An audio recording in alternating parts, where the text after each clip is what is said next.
If you're experiencing issues linking your Microsoft account with the PlayStation network while trying to play Gears of War Reloaded on your PS5 or PC, you're not alone.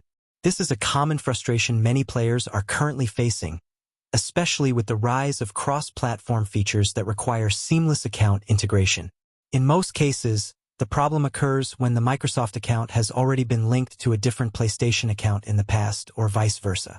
Unfortunately, the system doesn't always clearly explain what's wrong. Players often see vague messages like, "This Microsoft account is already linked to another account," or "We couldn't connect your accounts at this time," which leads to confusion. To fix this, you need to verify and unlink any existing connections either through your Microsoft/Xbox account settings or PlayStation's account management portal. Then attempt the link again via an incognito browser session. Avoid using the PS5 browser or the in-game linking prompts, as they tend to cause more issues. It's also recommended to clear your browser cache, sign out of all accounts, and try the linking process from a clean session.